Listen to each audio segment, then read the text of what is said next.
Mais um tudo sobre impressão 3D, onde todas as semanas eu tento-vos ensinar uma coisa sobre impressão 3D. Ao longo destes episódios todos, nós já percorremos basicamente todo o processo da impressão e neste episódio eu vou falar o que fazer depois de imprimir a peça. Vocês foram à internet, foram buscar o vosso modelo, mandaram imprimir e a impressora acaba de vos dar aquela peça. Vocês tiram a peça da impressora e depois têm de decidir o que fazer a seguir, onde existem algumas opções. Primeiro vocês podem lixar usando lixas de papel, lixas de madeira normais, ou então também podem usar umas lixas de vidro que eu tenho aqui, que basicamente são umas lixas microfinas e que conseguem lixar o vosso plástico e deixá-lo quase brilhante. Segundo, vocês podem aplicar massa, se quiserem tapar buracos ou se quiserem mesmo tapar aquelas linhas que se nota da impressão, podem aplicar uma massa e depois lixar essa massa, tal como podem fazer com a madeira. E terceiro, podem aplicar uma cor diferente. Se vocês não querem gastar muito plástico a imprimir a peça a cores, vocês imprimem só numa cor e depois podem pintar essa peça. E para pintar, vocês também têm algumas opções.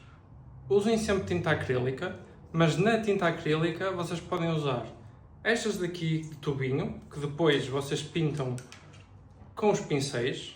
Podem usar tinta acrílica de pistola, daquelas de ar comprimido, em que vocês põem a tinta lá dentro e depois conseguem pintar como se fosse um spray. E aí vocês conseguem ser muito mais minuciosos, mas também é um setup mais caro. O que me leva à terceira opção, que é canetas de acrílico. Tem a tinta acrílica aqui dentro, mas tem a vantagem de ser uma caneta.